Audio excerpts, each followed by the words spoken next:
함께 나눌 하나님 말씀은 신약성경 요한복음 20장 19절로 23절까지의 말씀입니다.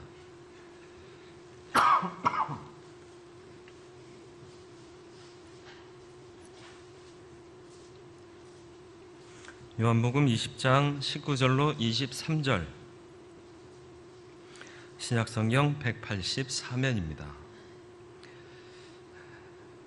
말씀 봉독해 드리겠습니다.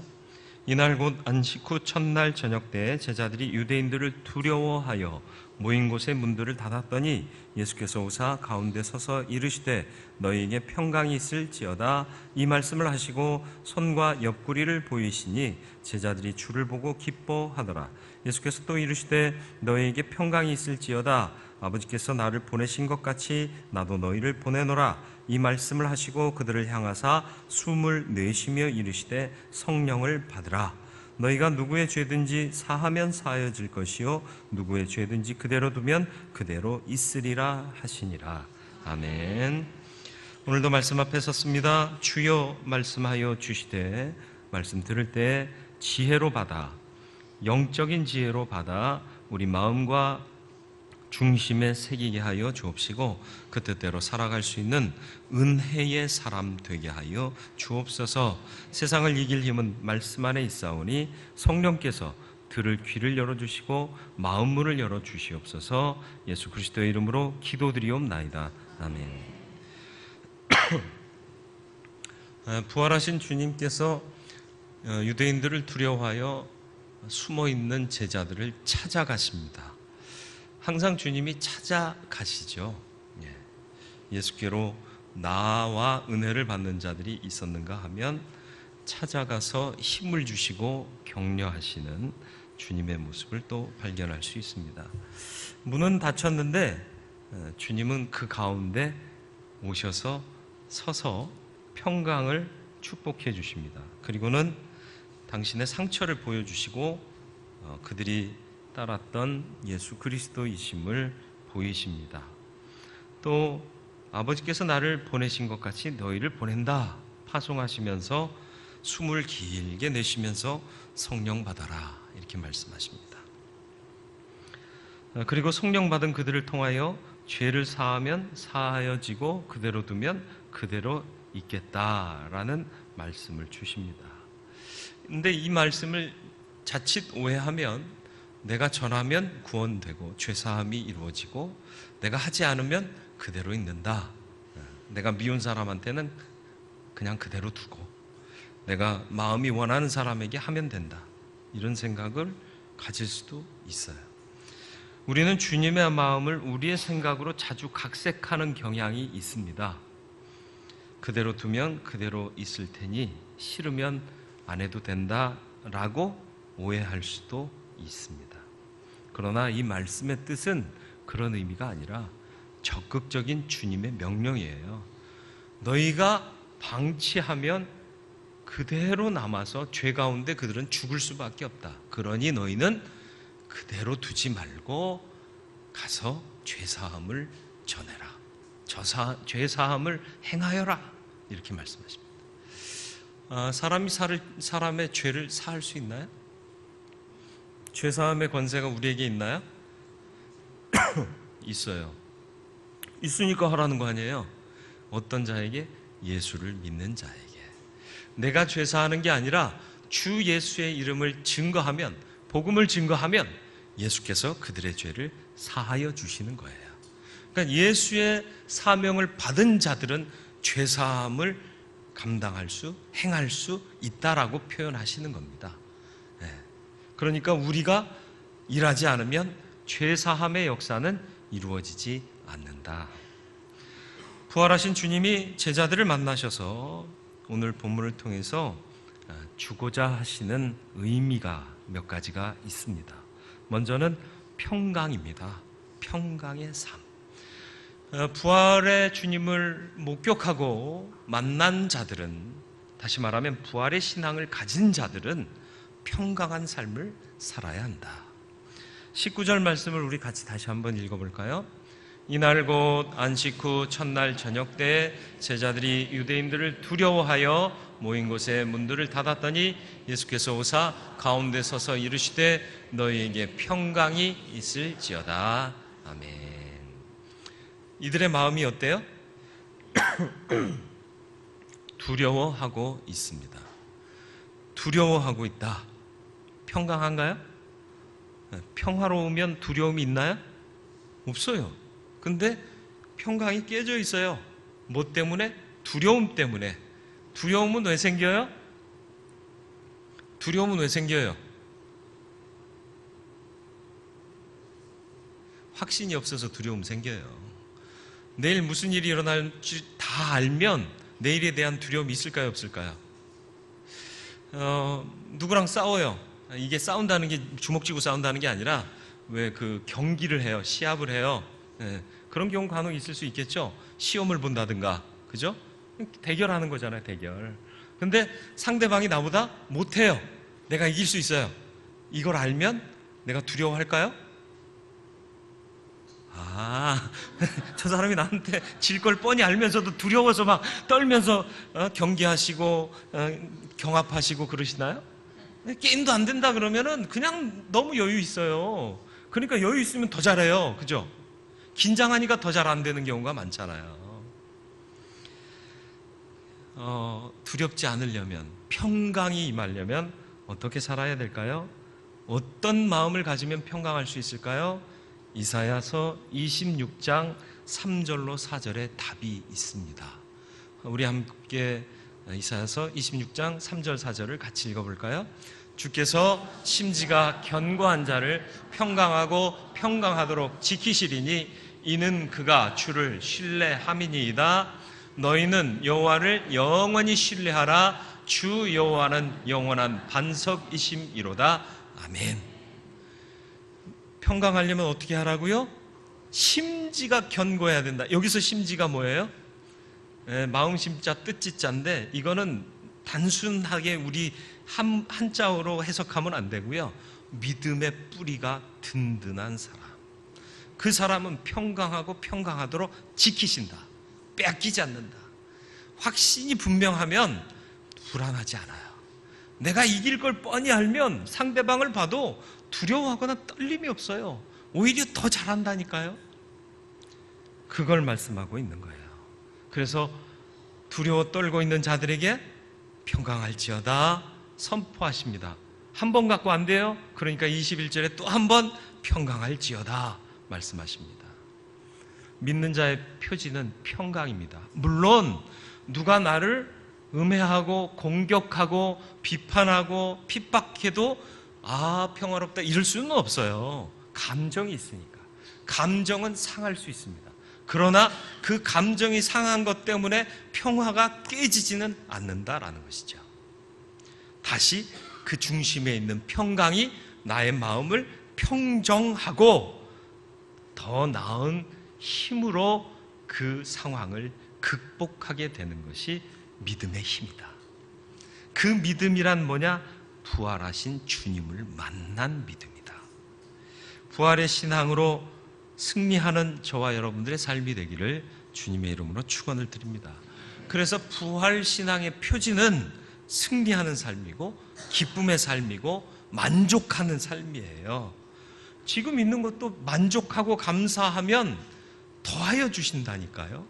제가 예전에 말씀드린 적 있나요? 기억나시나요? 이제 군대에서 군목으로 사고 예방 활동을 해야 되는데 이 친구들이 어려움이 생기거나 문제 생기면 저한테 연락을 해야 되잖아요. 연락처, 그때는 핸드폰 없이 삐삐가 있었어요.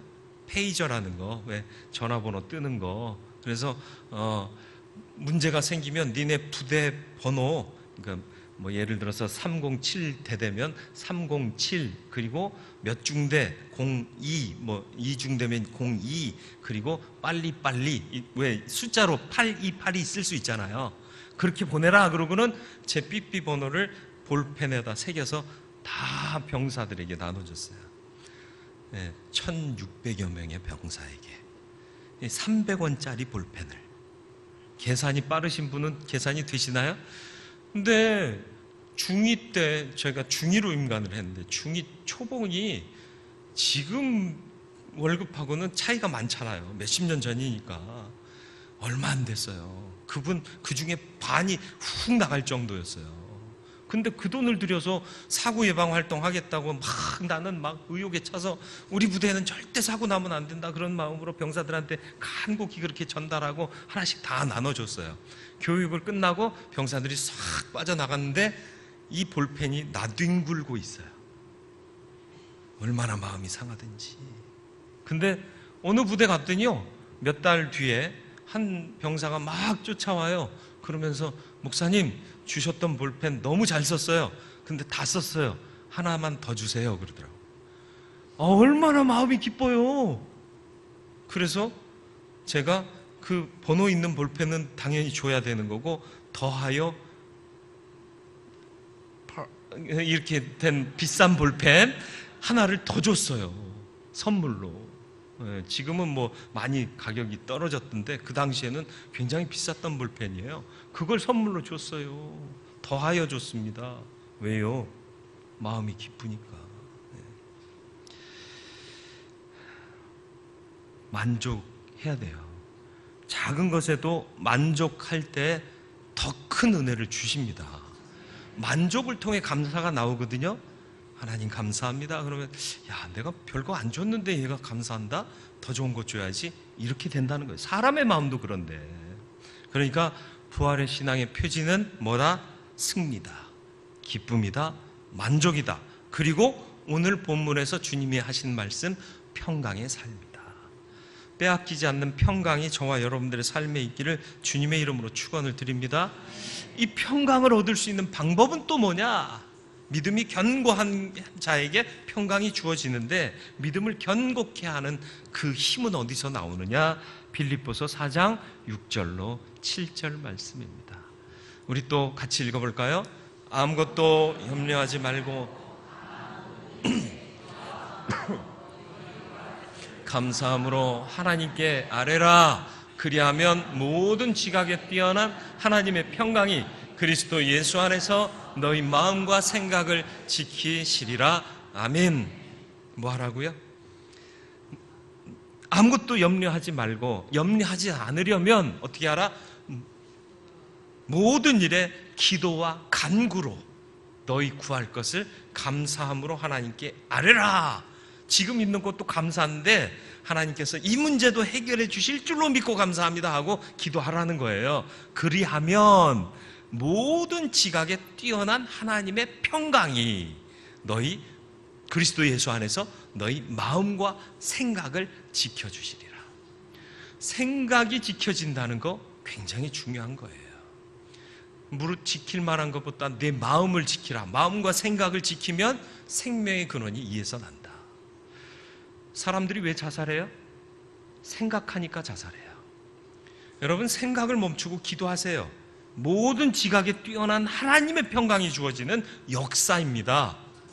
모든 지각이 뛰어난다는 얘기가 뭔 줄 아세요? 제가 신학을 공부를 몇 년 했게요? 좀 오래 했어요. 대학원도 몇 군데 다녔고요. 지금은 이제 신학은 아니지만 또 다른 공부도 하고 있는데, 해도 다 알까요? 모를까요? 이 정도 했으면 다 알아야 되는 거 아니요? 근데 또 말씀을 묵상하다 보면 이야 하고 깨달아지는 게 있어요. 찾아지는 게 있어요. 그러니까 내가 전공했어도요 다 몰라. 그런데 주님은 모든 지각, 모든 것에 대한 것을 다 알고 계시는 분이니까 내가 생각하는 게 맞아요? 주님이 생각하는 게 맞아요? 주님 생각하고 알려주세요. 가르쳐주세요. 그죠? 맛있게 찌개 끓이는 방법은 어떻게 알아야 돼요? 잘 끓이시는 분한테 가르쳐주세요. 이렇게 해야지 내가 몇 번 시도한다고 그게 맛있는 게 나와요? 안 나와요? 가르쳐줘도 그대로 해도 맛이 안 날 때가 있는데 내가 한번 요거 더 넣어볼까? 이거 더 넣어볼까? 그러면 어떻게 돼요? 그 맛이 못 먹을 맛이 돼요. 그렇잖아요. 먹다가 이거 좀 싱거운데 그래서 소금을 더 넣으면 짜졌어요. 짜졌네, 어떻게 하지? 설탕을 넣어봐. 그러면 이 맛도 저 맛도 아니어서 누가 먹어 그거. 결국은 버려요. 근데 가르쳐 준 대로 하면 그나마 괜찮고, 그러다가 가르쳐 주신 분의 그 노하우가 그대로 내 것이 되면 여기서 손맛이 나고 진짜 맛이 나는 거예요. 인생도 그렇게 되는 거예요. 내가 내 마음대로 내 생각대로 해봐야 안 된다니까. 생각의 결론은 사망이에요. 생각하고 궁리하다 보니까 에이 안 되겠다, 인생 무상, 그러고는 목숨을 끊는 것 아닙니까? 여러분, 맡기시길 바래요. 그래야 평강하고요, 그래야 모든 지각에 뛰어난 그분으로부터 답을 얻을 수 있는 거예요. 답을 알면 확신이 생기고, 확신하면 평강을 잃지 않습니다. 두려울 게 없어져요. 왜 오늘날 그리스도인들이 1000만이 넘는다는 보고가 있는데도 왜 다들 두려워 떨고 있느냐는 거죠. 왜 능력으로 살지 못하느냐는 거죠. 이 기초가 세워지질 않는 거예요. 기도하고 모든 지각에 뛰어나신 주님의, 하나님의 그 모든 것들을 받아들이고 그것이 내 것이 되도록 계속 그 뜻대로 살아가고, 그게 안 되니까, 심지가 견고하지 않으니까 조금만 시험 들었다 그러면 넘어지고 자빠지고 쓰러지고 그렇잖아요. 시험 들더라도 이길 힘을 소유하시길 바라요. 더 많이 기도하고 더 많이 주님의 뜻을 받아들이고 영이 든든해야 시험을 이길 수 있어요. 체력이 있어야 병마를 이길 수 있는 거예요. 그래서 입맛 없어서 안 먹는 사람한테 꼭 가면 제가 얘기해요. 입맛이 없으면 밥맛으로 드세요.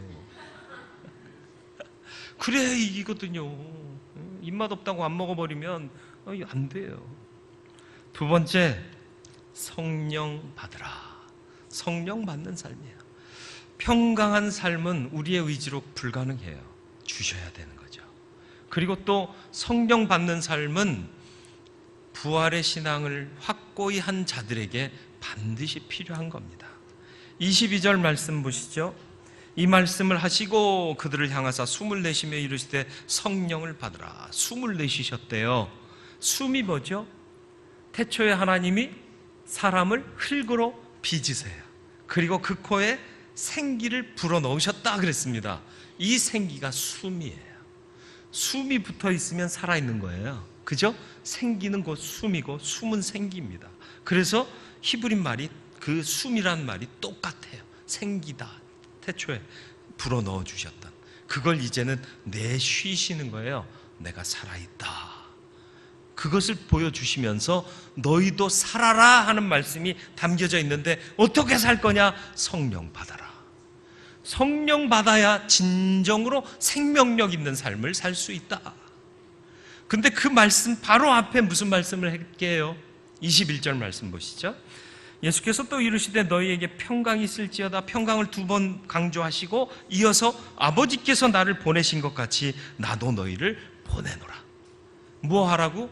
죄사하는 일 하라고, 복음 증거하는 일 하라고 보낼 건데, 그 보내는 자에게 필요한 게 뭐냐? 생명력이다. 생명력이 넘치면 의욕이 생겨요. 의욕이 생기면 일을 열심히 할 수 있어요. 맞아요? 근데 맨날 아파. 그러면 시름 앓고 매사가 귀찮아요. 그렇지 않습니까? 건강해야 돼요. 육적으로도 건강해야 되지만 영적으로도 건강해야 돼요. 영적으로 생명력이 넘치면 영적인 의욕이 생겨요. 그러니까 나가서 힘을 내서 주의 사명을 감당할 수 있는 거예요. 사도 바울이 육적으로는 얻어맞고 찢기고 죽을 것 같기도 한 그런 상황에 봉착했는데 영적으로 생명력이 넘쳐요. 그러니까 아파도 쑤셔도 괴로워도 벌떡 일어나서 또 나아가 증거하지 않습니까? 저와 여러분들이 참된 생명력 있는 삶을 살기를 주님의 이름으로 축원을 드립니다.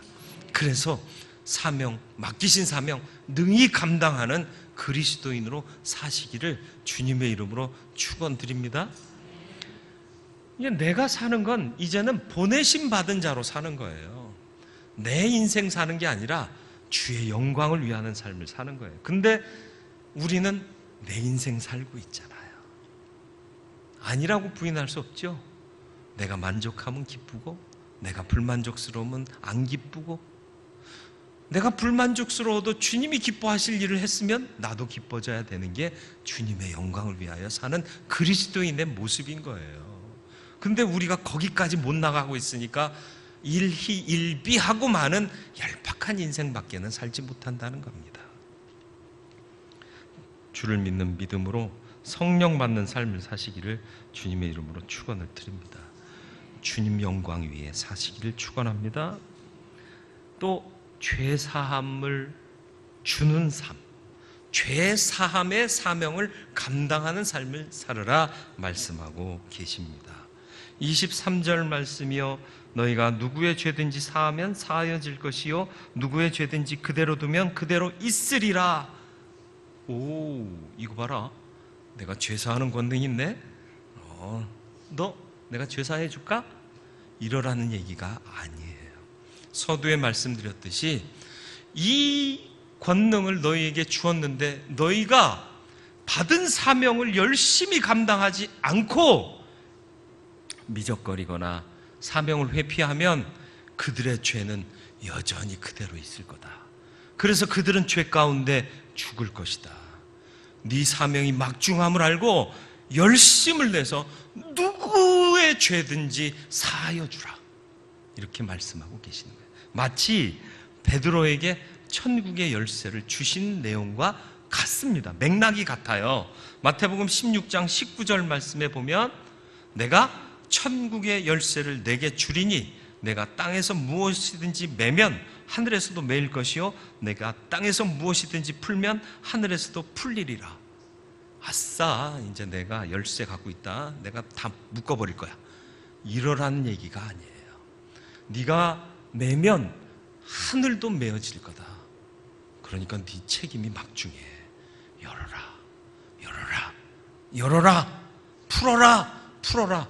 안 그러면 묶인다. 조심해라. 그 얘기를 하시는 거예요. 그러니까 베드로가 천국의 열쇠를 쥐고 있기 때문에 갑됐다 그런 얘기가 아니에요. 네가 가진 사명이 중하고 중한데 네가 묶는 일 하겠느냐, 매는 일 하겠느냐, 푸는 일 해야지. 여기에 힘써라. 그런 말씀이에요. 이해가 되십니까? 죄사함의 권세를 너희에게 주었다. 무슨 뜻이에요? 그거 해라 말이에요. 안 하면 그것 때문에, 그거 받지 못한 자들은 죄 가운데 그대로 얽어매어 있는 삶을 살다가 죽을 수밖에 없다. 그들이 죽기 전에 이 사명 감당해라. 그 말씀인 겁니다. 부활의 주님께서 평강을 기원하시고 성령을 받으라 말씀하시고 죄 사함의 사역을 감당하라고 말씀하셨습니다. 부활의 신앙을 가진 우리, 이 말씀에 순종하고 살아가야 할 줄로 믿습니다. 평강의 삶을 사시길 축원합니다. 두려워하지 마세요. 믿음의 심지를 견고히 하시길 바랍니다. 그리고 오직 기도와 간구로 모든 지각에 뛰어난 하나님의 평강을 받으실 수 있길 바라요. 그러면 마음과 생각을 지켜주십니다. 그러면 평강을 잃지 않습니다. 성령 받는 삶을 사시길 바랍니다. 참된 생명의 숨은 성령의 내주함에 있습니다. 생명의 능력이 충만하면 의욕이 생기고요, 힘이 넘칩니다. 사명 감당하게 될 줄 믿습니다. 성령 충만을 강구하는 것은 내가 편안하게 살기 위함이 아니라 주님 힘 주시고 의욕 충만하게 하여 주셔서 주께서 부탁하신 모든 사명 내가 감당하며 살겠습니다라는 그런 다짐이 있는 거예요. 죄 사함의 삶이요, 우리에게 죄 사함의 권세를 주셨습니다. 사명으로 또한 주셨습니다. 이거 감당하지 않으면 사람들이 그냥 죄 가운데 죽습니다. 입을 열어 전도하시고 몸으로 전도하시고 삶으로 전도하시고 물질로 전도하시길 바랍니다. 그래서 복음을 증거하여 영혼을 구원하는 능력의 그리스도인, 사명을 온전히 감당하는 참된 그리스도인 되시기를 주님의 이름으로 축원을 드립니다. 말씀을 생각하며 기도하기를 원합니다.